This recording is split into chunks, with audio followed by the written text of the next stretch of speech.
김만배가 얼마나 그 생양아치냐면 보세요.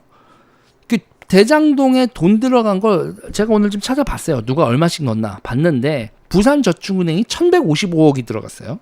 키넨 파트너스가 457억 원이 들어갔고 하나은행이 2250억을 들어갔고 농협이 710억, 기업이 700, 동양생명 700, DB손보가 700, 수협이 400, 농협생명이 300, 미래에셋캐피탈 200, 하나생명 100, 박영수 전 특검이 5억, 그래서 7,677억이 들어갔는데 이게 이제 화천대유의 차입금이에요. 차입금 규모 이렇게 나오는 겁니다. 차입금이 이렇게 나오는데 여기서 뭐 항상 나오면 이게 화천대유 차입금이 아니니까 부산저축은행은 그 전에 이강길 뭐 나무 이때 이걸 돈을 빌린 거니까 화천대유 차입금에는 들어가지도 않는데 어쨌든 대장동 사업에 들어간 돈이고 이렇게 되는데 이거를 그냥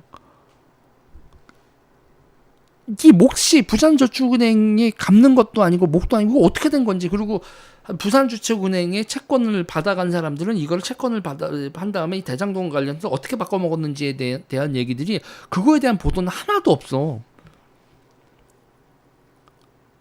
그럼 아니 이거는 2011년에 영업 정지 받고 2012년에 파산한 회사라고 해도 그 이후에 채권은 남아 있었을 거 아니야. 그 채권이 예보에 간 다음에 예보가 또 팔았을 텐데 그 부산저축은행 관련돼서 대장동의 그 채권은 어떤 그 담보력을 가지고 있었고 어떤 뭘 했는지에 대해서 보도가 하나도 없어.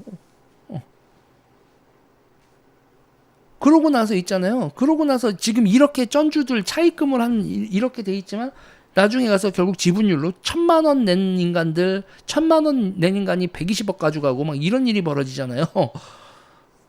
전화동인 7호 얘기한 건데 도대체 딴 거든지 뭐 세상에 다 나왔으니까 근데 이 부산저축은행 관련돼서는 저는 이 돈이 어떻게 흘러갔는지 진짜 그리고 이거를 부산저축은행의 이 권리를 완전히 제거하는 과정을 김만배하고 막 이렇게 했는데 그러놓고서 얘네들 있잖아요. 그걸 가지고 지금 뭐 이거에 대해서 어떻게 뭐 윤 대통령이 수사를 무마했다 뭐다 이렇게 이거를 지금 김만배가 얘기를 하고 있는데 신앙님 언론 노조하고 작전을 짜고 있는데 여기서 저는 그래요. 김만배 당신은 부산저축은행 돈을 어떻게 해서 떼먹고도 되는 돈으로 설계한 건 어떻게 설계했는지 그거에 대해서도 한번 얘기가 나와야 돼요. 저는 그렇게 봐요. 그렇게 보고 그리고 오늘 김만배가 이 대장동 관련돼서 얘기 나오면서 아니 이렇게 해서 윤 대통령 관련돼서 가짜뉴스 이렇게 퍼뜨리고 나면 나중에 어떻게 뒷감당을 하려고 하냐. 그러니까는 김만배가 뭐라고 얘기를 했냐. 아님 말고 나중에 사실 아니었다 말하면 돼.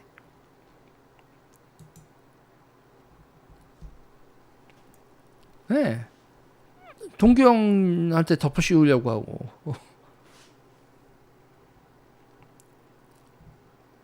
동규 형님 또 목요일날 증인이고 사실이 아니었단 말하면 돼. 이런 식으로 과감하게 한 겁니다. 이거 이재명이 대통령 되는데 올인한 거죠. 이재명이 대통령 되는 거에 올인한 겁니다. 인간들이.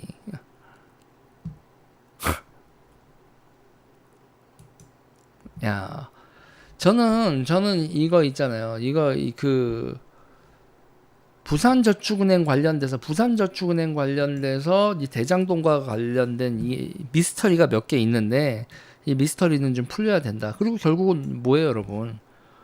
저기 저축은행에 돈 맡긴 사람들 피해자들 어쩔 거야. 근데 저는 더 웃긴 게 부산저축은행이 프로젝트 파이낸싱을 한 돈들 부동산 투자에 프로젝트 파이낸싱 한 거 그 부실된 거 있잖아요.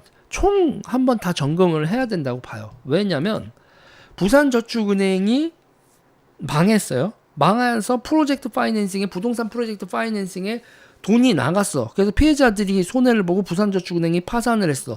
그런데 부산저축은행이 들어간 돈, 채권 그리고 그들이 압류하고 있었던 것들을 누가 인수를 했는지 보면 저는 뭐를 의심을 하냐면 이거 신종 돈 세탁이다. 신종 돈 세탁이라는 거예요. 쿠션을 치는 거예요. 부산저축은행이 그럼 부산저축은행이 손해를 보면서 왜 그 짓을 하느냐? 부산저축은행 법인이 손해를 보는 거지 개인들이 손해를 보는 게 아니잖아요.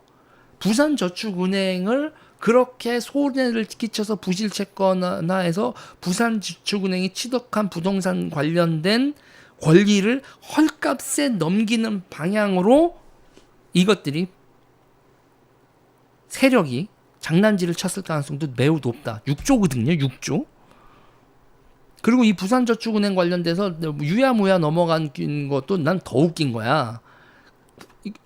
대한민국 구석구석에 있었던 프로젝트 파이낸싱들 그리고 부산저축은행이 들어가서 물린 돈들 그리고 그게 헐값으로 넘어가서 부산저축은행은 1,000억이 들어가서 담보를 잡은 걸 그거를 뭐 300억에 인수를 한 다음에 실제로 나중에 가서는 그게 1,500억 이상의 부동산 개발 결과로는 대장동처럼 돈을 회수를 하는 이런 일에 대해서 전면적인 조사 한번 해야 된다고 봐요. 이상해. 이상해도 너무 이상한 거야. 대한민국에 이제 대한민국은 요지경이다. 대한민국은 요지경이다라고 보는 거죠. 그래서 얼마를 회수했고 얼마가 부실이 생겼고 그런데 여러분 아무도 생각을 안 하는 거야.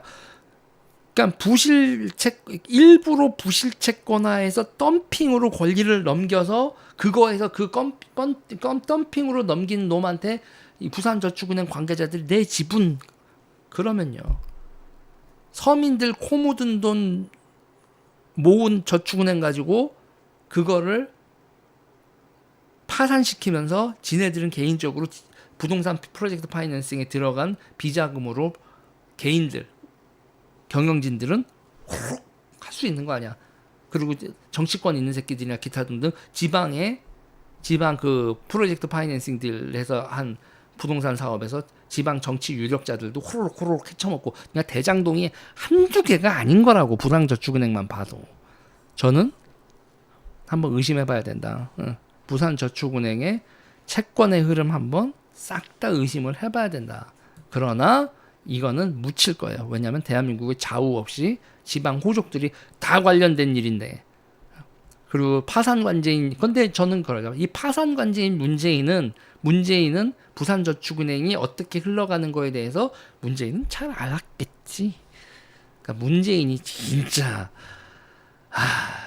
여기까지 여러분 알았겠지라고 제가 물음표만 찍어 놓을게요.